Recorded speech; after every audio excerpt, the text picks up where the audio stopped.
what a pleasure it is today, in the light of America's frontline doctors, to have someone who has experience in so many things.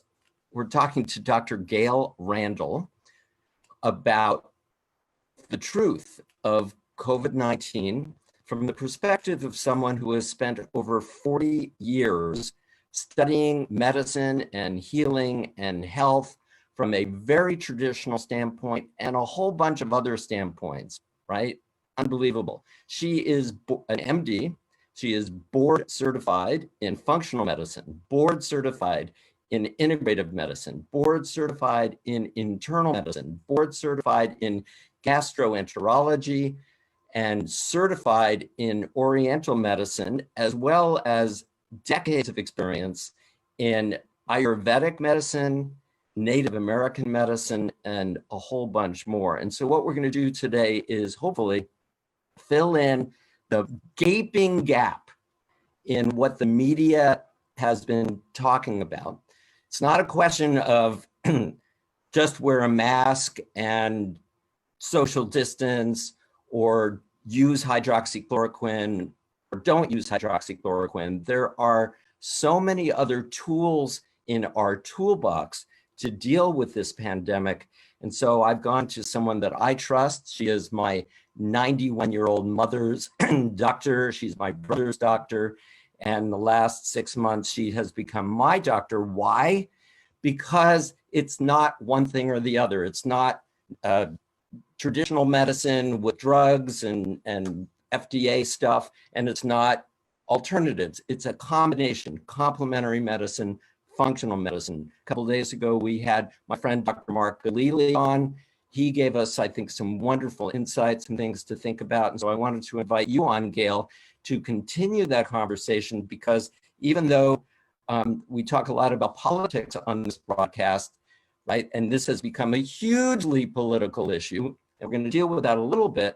But the only person I have heard talk about anything related to the human immune system, in other words, what can we do to increase our defenses against COVID-19 or anything else, including the upcoming seasonal flu, is Bill Maher, Dr. Bill Maher. No, of course, he's not a doctor. He's a comedian, but he is the only one that I heard talk about vitamin D. So, Gail, thank you so much. Sorry, I mean, we're almost done with the show now that I've finally gone through your credentials.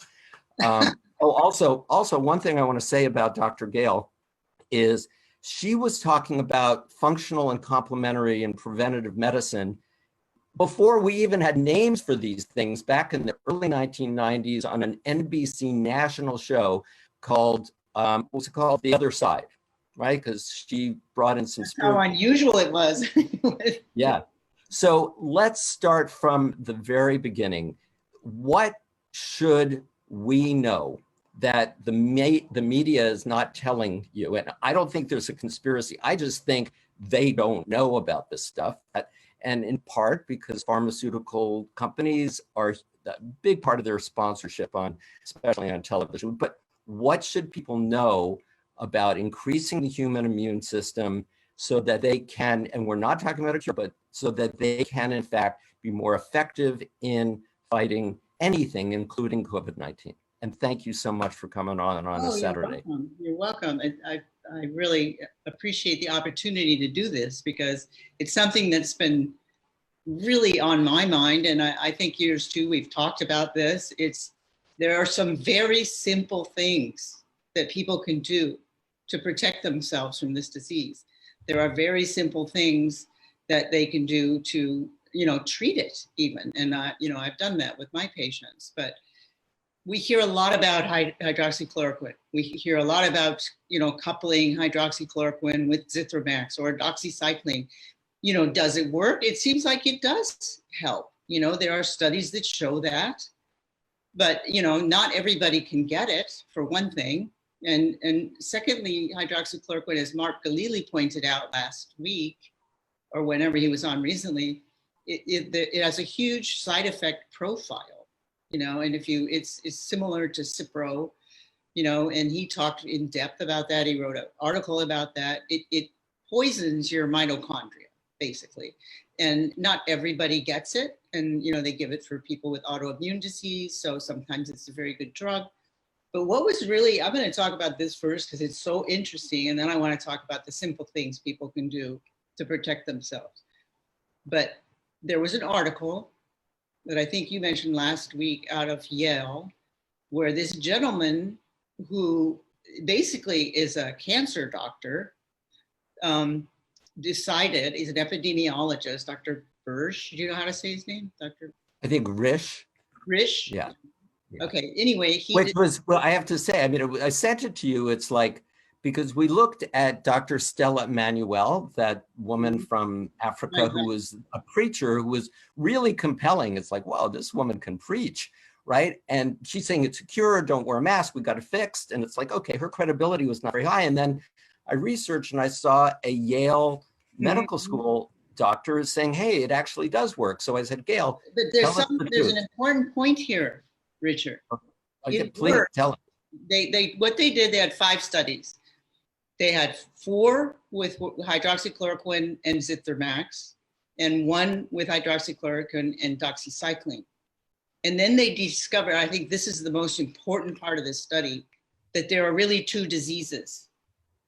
There's the early part of the disease, which may be 5-6 days up to a week, is like the cold. They call it the cold type disease. And then the second part is when you get pneumonia or something else really bad. Okay, and what they found is that do those combination drugs work? Yes, both combos work, but they work in the early phase. Wow.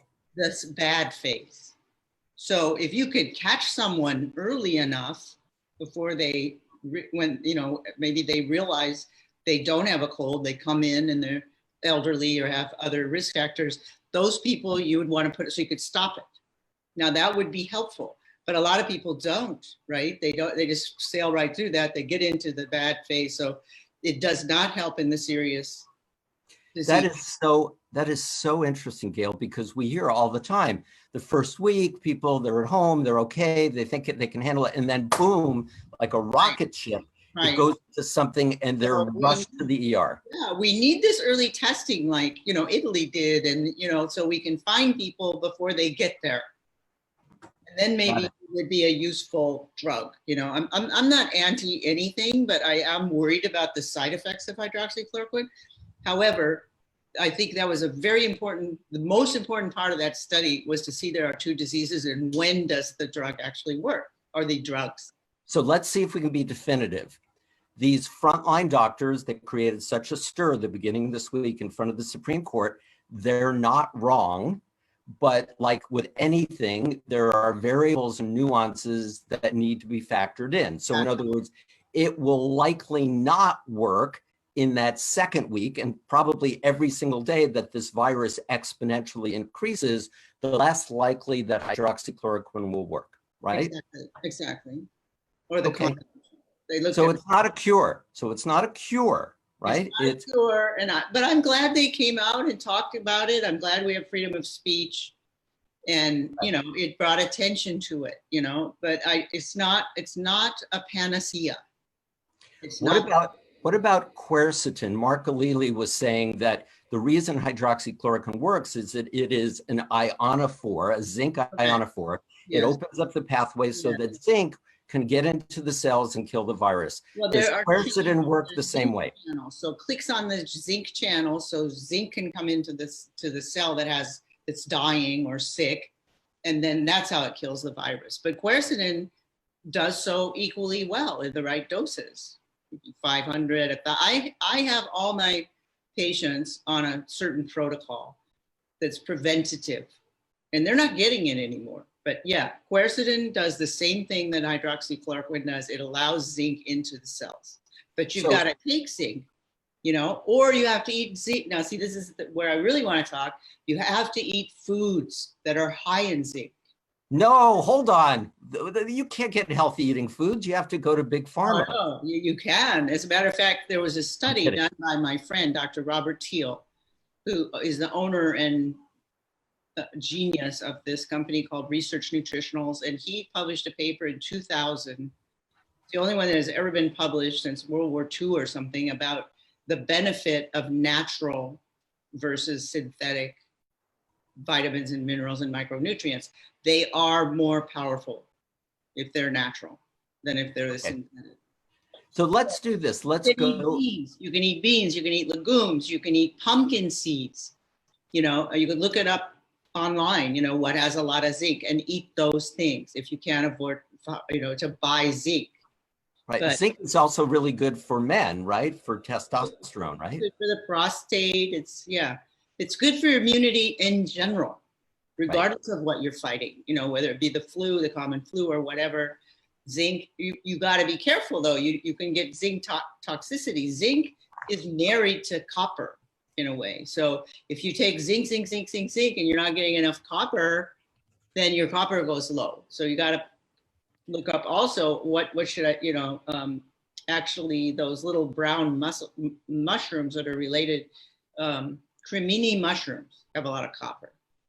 So basically, you're making the case for people like yourself, of which there are not many, which is the natural solutions are really important and they can help a lot. But just like taking pharmaceutical drugs, you need to do it in an intelligent, thoughtful way. You need to test your blood levels. You need to have interactions with doctors like yourself to know what they're talking or about. if you can't, I mean, this is my point. There are a lot of people out there, Richard, that don't have the money to do the tests. They don't have the money to buy these things, but that doesn't mean there's not an answer. I mean, I think that we should have it on the media. It should be announced on the media. Look, go outside if you can, get 10 minutes of sunlight every day. That's going to raise your vitamin D level. Oh my God. Let's talk about vitamin D. Okay, so we talked about hydroxychloroquine, we've talked about quercetin, we've talked about zinc.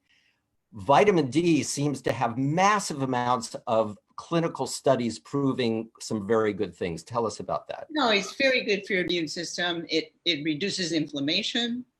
And we just talked about what zinc does, you know, in viral situations. It does that whether you take it or not. But vitamin D, you know, increases your immunity. It increases your immunity. It decreases your inflammatory cells. It decreases the amount of inflammation in your body. It makes your brain work better. It does a lot of things. It isn't just a calcium, magnesium usher. Right. So if someone doesn't have the money, and vitamin D supplements are not very expensive, but let's say they don't have the money for that, 10 minutes a day outside, do you take off your shirt? Do you wear shorts? Is sun just on your face enough? How do you get the vitamin D? Most people can raise their vitamin D levels that way. There's a few genetic variants, but most people can, and we should tell them they can do that, you know? So that's a way they could save money, stay at home, and increase their vitamin D levels. It has been shown that people with low vitamin D levels are more susceptible. So, and everything else, right? Yeah, everything else. But I'm just saying, this is the pandemic we're fighting. So I'm trying to provide simple solutions for people that they can do on their own, and it will, you know, allay their terrible anxiety and worrying. You know, if vitamin C is another thing, you know, look, if you can't get out and buy vitamin C, buy fruit, eat fruit. You know, most people eat fruit, and you're going to get, especially berries and citrus, and even some vegetables, of course, have vitamin C. So, you know, eat the foods that have vitamin C in it. You know, I'm not saying not to take vitamin C if you can, but, you know, if you can't, this is what you can do. Okay, let's go back for a second. So the traditional daily requirements of some of these nutrients seem, according to functional integrative medicine doctors that I've talked to be incredibly low. These are numbers that are only there to prevent deficiencies. Yeah, exactly, Richard. The recommended daily allowance is the amount of that vitamin that will keep you from getting the associated deficiency disease. You know, so the amount of vitamin C is recommended will keep you from getting scurvy. You know, the amount of B6 will keep you from getting cracks at the side of your mouth, you know, chelosis. So there's a lot of, it's just crazy. That's not the amount. So let's go back. We want optimal levels, and then we want treatment levels. So there's a difference. Okay, so let's go back. Zinc. Give us an idea as to the zinc, vitamin D, and vitamin C. That's what we've covered so far. Can you give us some levels on that people? Well, 30 milligrams a day should be good. Although if you're fighting of zinc, you might want 60 of zinc. Mm-hmm. Okay, so 30 to 60 in zinc. What about vitamin D? Like you have 1,000 IU, 5,000 IU, 10,000 a day. If you're not getting out in the sun. It depends on your level. Right. If you're a person of color, you probably want to take 5,000 for sure. Why? Because you're not going to get the sun's rays as easily as people that aren't of color. Gail, might that be one of the reasons that people of color are disproportionately being hit hard by COVID? Yes. Uh-huh. What do you mean, of course? You're saying, of course, like everybody talks about this stuff. Only Bill Maher talks about vitamin D. Yeah. I know, but there are not a lot of you I'm out saying, there. of course, to you. I'm sorry? I'm saying, of course, to you. To me. Well, yeah, it is, of course, to me. But because I've been studying this stuff for pretty much my whole life. Okay, so what about vitamin C, right? What level? Vitamin C has not been shown really, but we know vitamin C is good for your immune system, but it's not been shown really specifically that I've seen relative to COVID. But we do know if you have a better immune system, you're going to fight and resist COVID better. So it's not just that. I mean, look, if you just look at the things that cause people to get it, okay, are more susceptible, obesity. So you want to exercise and keep your weight down. And okay, hold on. Before we get to obesity, vitamin D, the levels, they say if you're under 20 or under 30, you're in trouble. You're saying, I mean, you helped me get up to like 80, right? Yeah, I like between, I mean, to me, 50, it's acceptable, but I'd like it between 60 and 80. Perfect. The levels in the blood. Yeah. Okay, so now let's go to obesity. Disproportionate numbers of people who have been hit hard by COVID seem to be obese. Why? Why would the disease? Because their immune system is altered. They're probably pre-diabetic. Diabetic people also have more, propensity to get COVID. People with heart disease, people that are depressed. Now, all of these people are known to have altered immune systems and lower T cells. Okay, T cells are the ones that come from your thymus, move into your gut. And, Mark Galili's all big on giving thymus peptides, which works well, but that, again, not everybody's going to be able to afford that. So what you can do there is you can buy very cheap from your health food store. You can buy what's called glandulars. You can buy thymus extract. You can.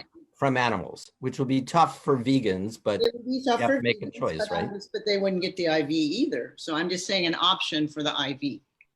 Got it. So thymus peptides. Now you mentioned something that very few doctors would ever mention, which is depression and how that relates to the immune system. Can you help people understand that critical link? Yeah, I mean, well, for instance, if you look at people that are caretakers of chronically ill people, say, if you look at the chronically ill person's immune system, and then you look at the caretaker's immune system, who do you think is going to be worse? Well, I'm giving it away. Of course, the caretaker has lower T cells than the sick person. It's about stress. It's about stress. And people that are depressed are under major stress, and stress blunts your immune response. How? Can you help us understand how? How does that work? We know exactly how. We just measure it. We see decreased T cells. We see, when you measure different things that show whether your immune system is working, your macrophage function and things like that, it's delayed, and all of that, from depression and probably the chemicals that are produced with stress.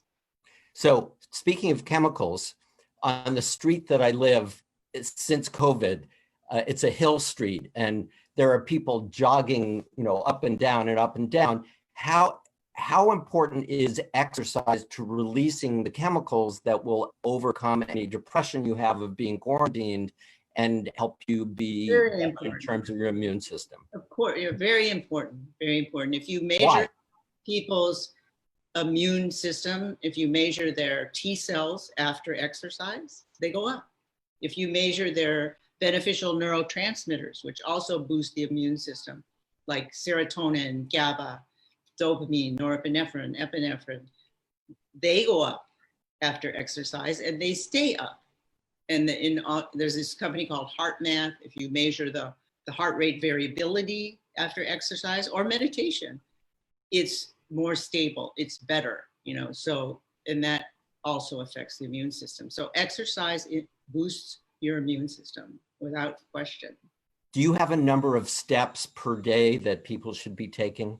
Do you talk about that? No, they've measured this stuff, and they say 10,000 steps, but honestly, if some person does, and you got to look at your person, and everybody is their own individual.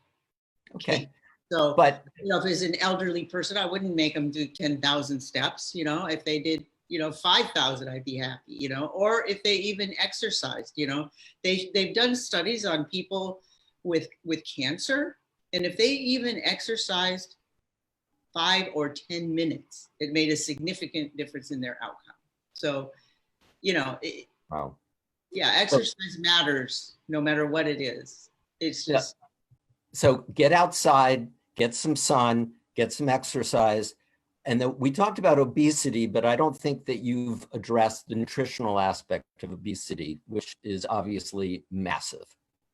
Right.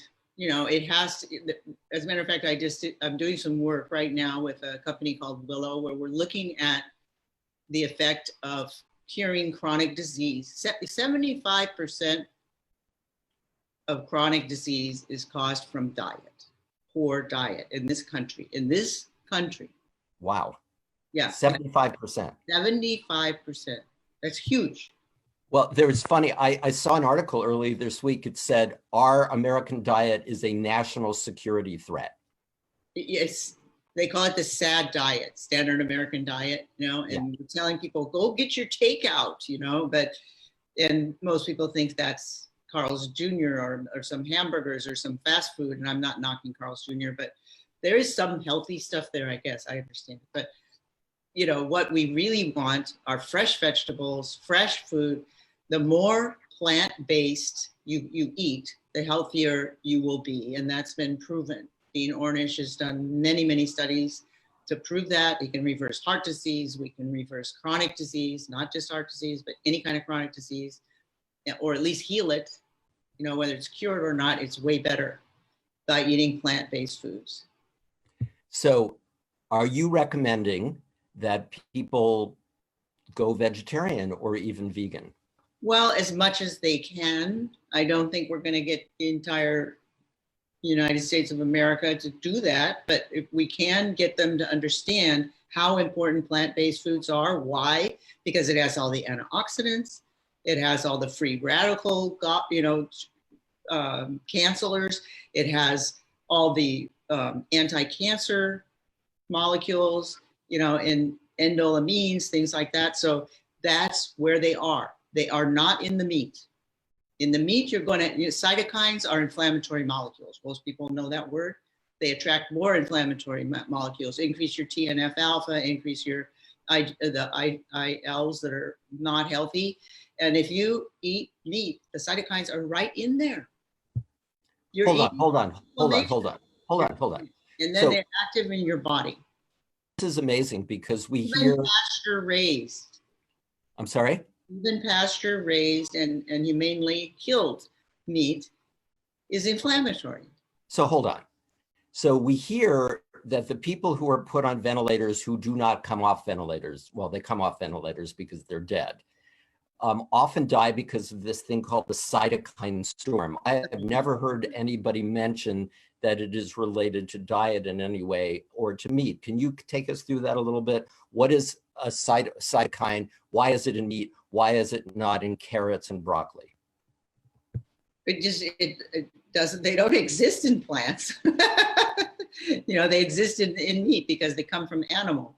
Like we are an animal, right? Right. Yeah. So the most important thing to know about those people on the ventilators is anybody that's done a lot of hospital work, which is me, I spent many, many years at UCLA pounding the hospital floors and work in the ICUs, the CCUs, and whatnot.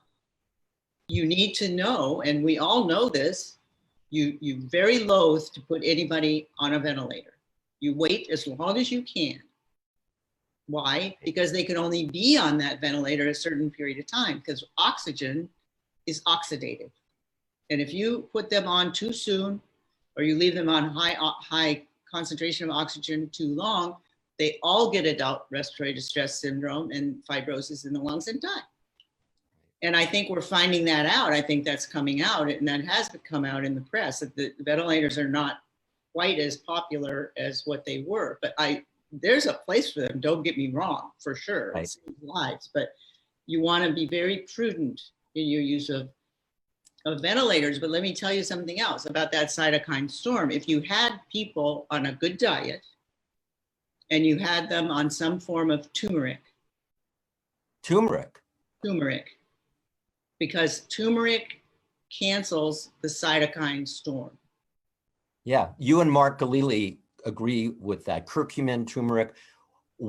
First of all, I think a lot of holistic doctors know that that's true, and I think it's even been observed that people that are taking it don't go into the cytokine storm. So I recommend it, prophylactically for all my patients. Right, which is why certain cultures that have lots of curry, right, lots of orange things, right, they're getting a daily dose of wonderful turmeric, which I think also tastes yummy. Let's go back for a second. What is the cytokine storm? Can you explain that to people?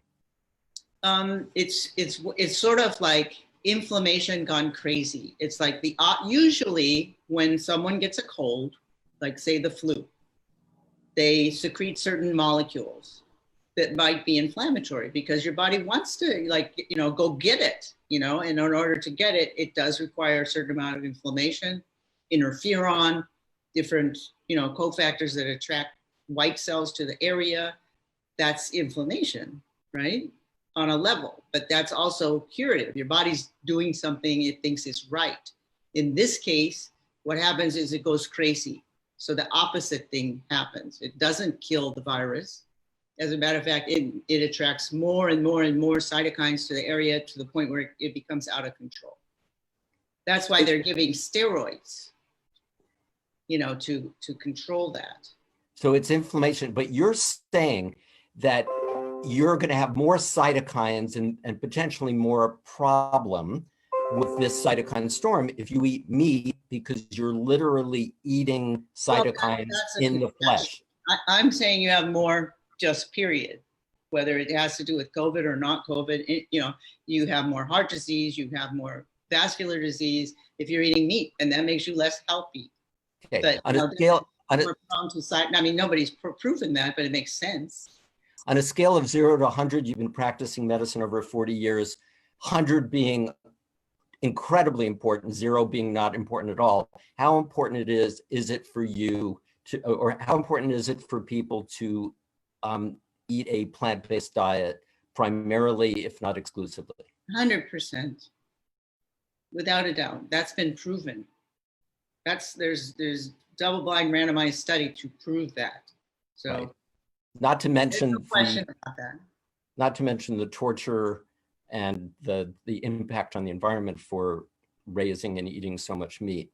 So before we finish the COVID part, and this has been incredibly helpful, right? And I really love your holistic approach. Let's talk for a minute about masks, right?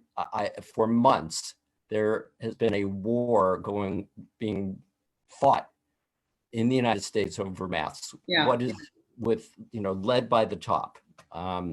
What is your view on masks? Well, I say I wear a mask because I love you.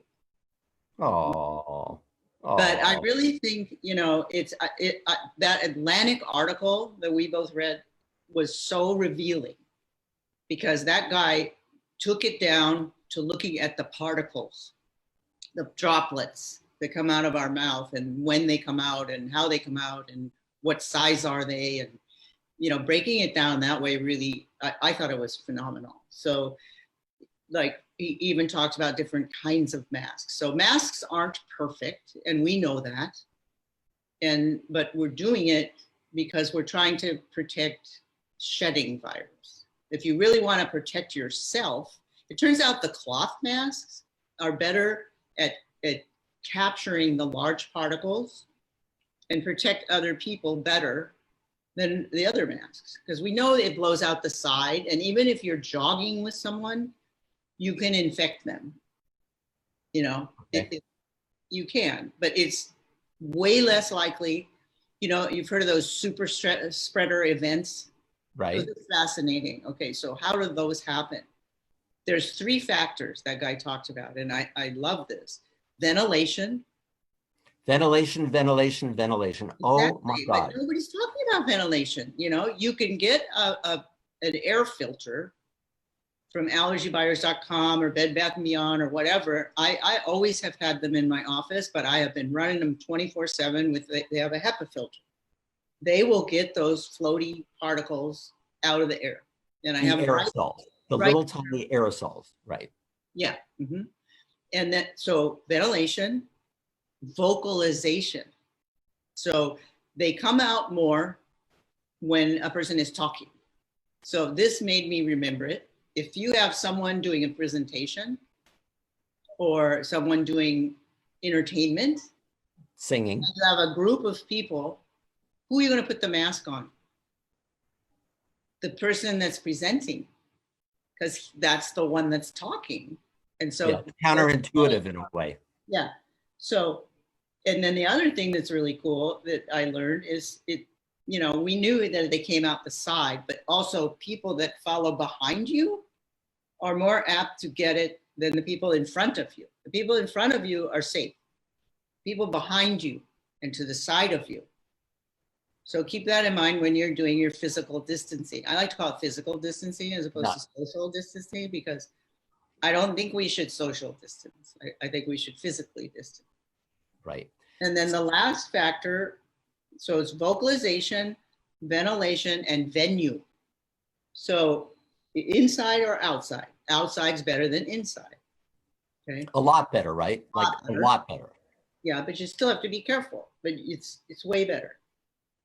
And then the other thing about venue is groups. It's all about the physical distancing thing. Groups are still not healthy. You got to be careful. And they have these, like I said, super spreader events.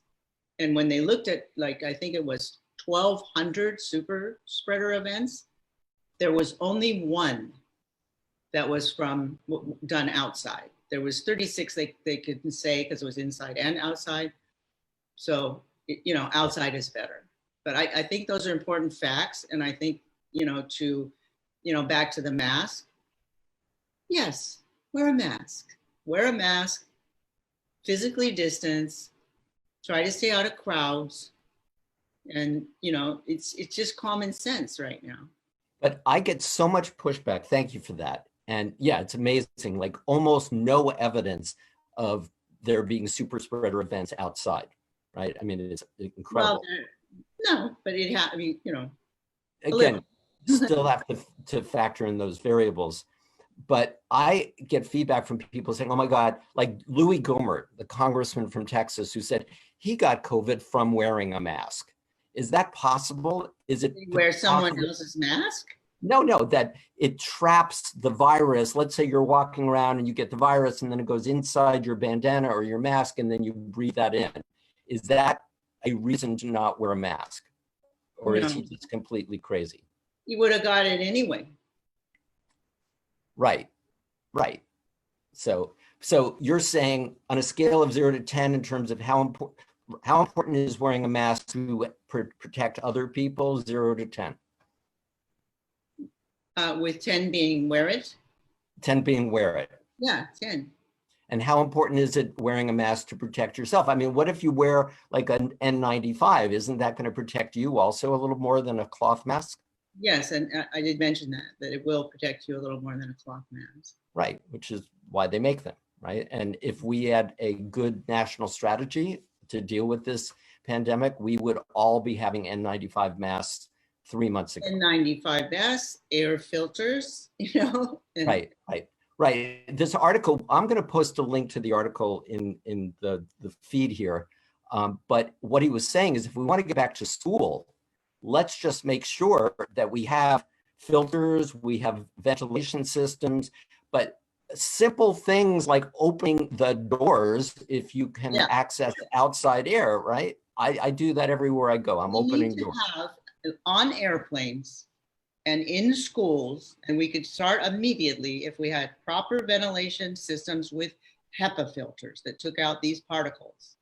They exist.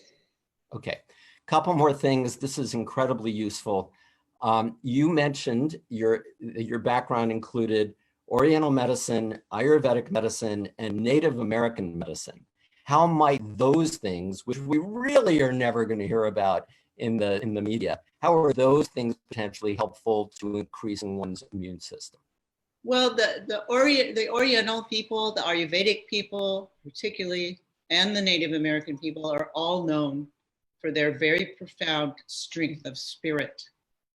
Strength of spirit, something I said on national television in the 80s. That got me on national television in a second because nobody used the S word then. So, because if you meditate and you pray, you're going to be a happier person. You're going to be more authentic and more realized in higher consciousness. You're not going to be depressed.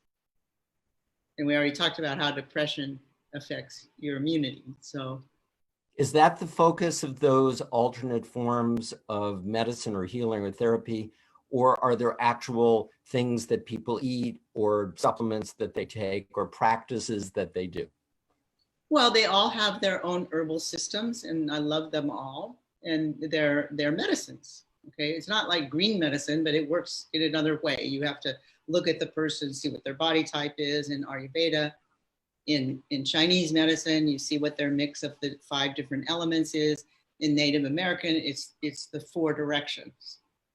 The north being the spirit, the south being the emotions, the west, the physical, and the east, the mental. So there's different overlays how you assess a person depending on the culture. But, you know, yes, if you balance that person with their different elements, no matter what system you use, they're going to be healthier and they're going to have a more balanced immune system. And they all take diet into.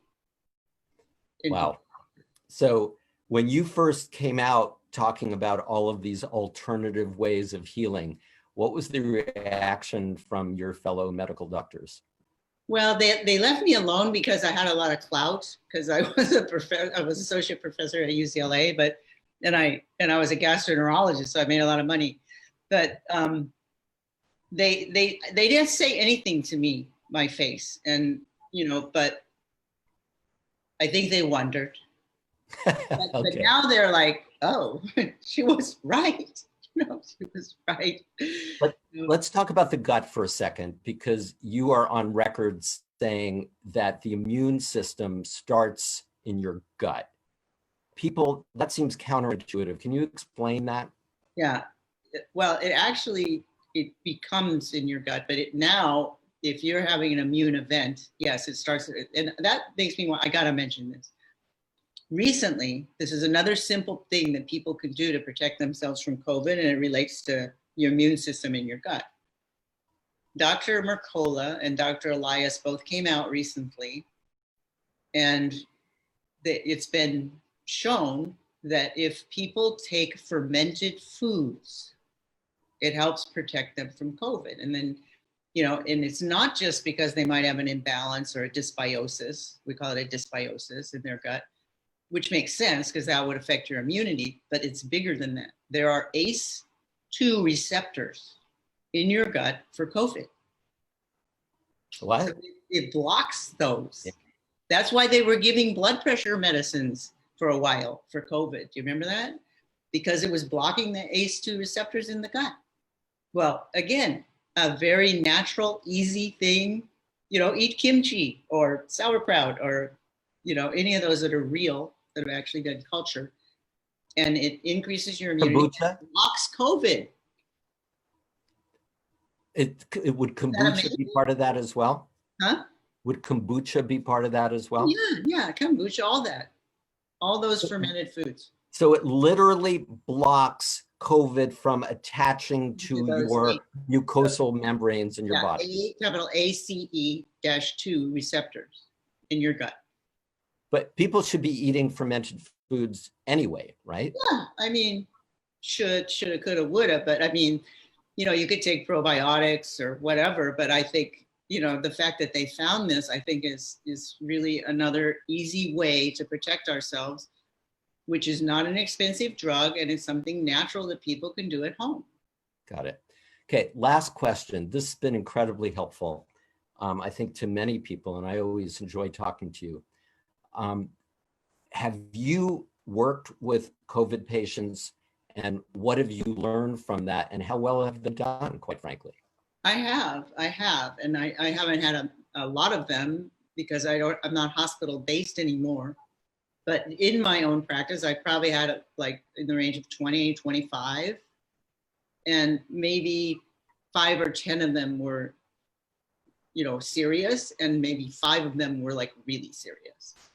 And what has happened, to me, there's been part 1 and part 2 of this disease. Like we talked about in the beginning, right? From the Yale studies. 2 or 3 months, you know, a lot of my patients, they, you know, were very sick, and then they threatened having to go in the hospital and things like that. And, you know, we pulled them out. And I did so with a lot of the things that we mentioned, but I have a very definite protocol, and it's all natural. And, you know, I'm using herbal antivirals, I'm using quercetin, I'm using zinc, I'm using vitamin D, and they're on a preventative protocol. And NAC is another one, glutathione is another one. And if they have weak lungs, I'll put them on a glandular for lungs, and maybe the thymus that I mentioned before. And what I noticed in part 2, I have had only one person get serious disease, and he wasn't on the complete protocol. And his oxygen was 90, which is not as bad as like a patient I had in the first part who was 82, and they wouldn't take her in the hospital, but they took this 90 oxygen person in because he has asthma, pretty severe asthma, so it's a pretty serious risk factor. But they really didn't do anything but give him zithromycin other than what we had gave him, and he recovered and he's doing fine now. So what I'm finding is these things that I'm suggesting for people, keeping them healthier, putting them on these simple supplements is working. So I don't have 300 like Amy, but you know, I've got my group and it is working. And and another thing that I thought was very interesting, I had 2 people that ended up going to the emergency room for other reasons. And if you go in there, you get tested, right? So they got tested, and oh my God, they were positive, and they didn't even feel that. They went back in 2 weeks, and they were no longer positive. So I think it kept it to a minimum. Like when we're talking about this is 2 diseases, it kept them not even into the part 1. They didn't even know they had it, and then it went away. Got it. Do you have any idea why some people are completely asymptomatic? It goes through them and they don't even know that they had it, and other people are going to the hospital? Well, I think a lot of it is the factors we've been talking about. You know, what's the state of their overall health? You know, if they're healthy people. But we hear there was this Broadway actor who's 40 who ended up dying. I mean, and he looked very healthy. So it seems some like of it may be genetic, or maybe he was doing stuff we don't know what he was doing, really doing. Got it. Maybe he was smoking, or other. He was what? Maybe he was smoking or drinking alcohol, or we don't really know. Got it. So are we going to get through this, or is this going to be around us for the next years and years? Well, I really believe if people start paying attention to these simple things that we mention and talk about, that's going to help a lot. But I'm going to have to say this, but in my book that is right now on the desk of 5 major publishing houses, it's called Soul Doctoring, Heal Yourself, Heal the Planet. It weaves a thread where it tells people if they heal themselves, and I talk about a lot of ways of healing in that book, that then they become conscious. And if we become conscious, like you, where you have consciousness and you have feelings for our planet, and you work for the planet, and you lead people to have the same thought process. If we all get on the boat with you and me and other people that think like that, I think that we'll have learned our lesson. And the powers that be, whether it be the earth, whether it be God, will lift this curse from us. So because we have to earn it. We have to get it. So you think it's on in the now we're getting a little out there, kind of like Dr. Emmanuel, but I think I'm out there. So I'm out there and I'm also in there at the same time. That's my job, is to bridge two worlds. And this is the other part of it.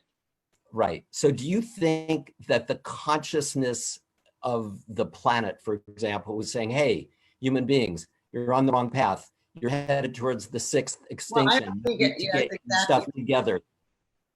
I think it's a result of whether there's actually an earth that's thinking this or a God that's thinking. I don't think it's like that. But we are headed for the sixth mass extinction of the world if we don't do what we need to do. And this is getting our attention. And if we do as we're supposed to and be the guardians of this planet, it will end.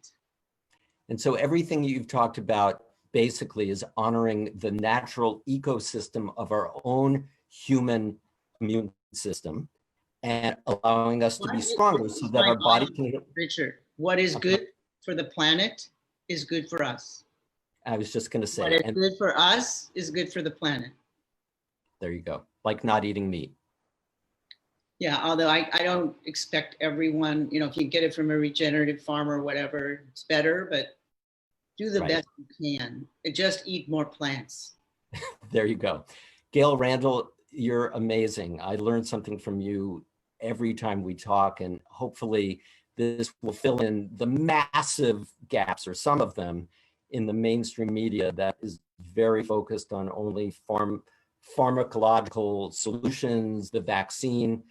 Did you want to say anything? Sorry to keep going on this, but I think I intended this broadcast to be a one-stop shop, right? Everything, trying to pull as much relevant wisdom. Do you want to say something about vaccines or not? Yeah, sure. I mean, I am not an anti-vacciner person, but I'm not pro either.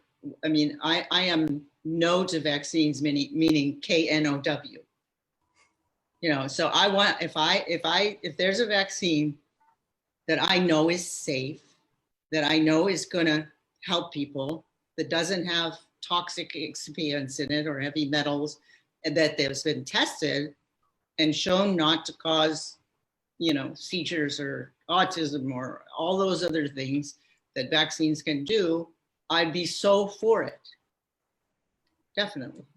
Okay. That's good to hear. Any final words? Just be safe, respect the earth, respect your own body because you're part of it. We make up a large part of the earth. So if we treat ourselves well, it's going to help our planet. Right. So we'll put some contact information for people who want to learn more about your protocol.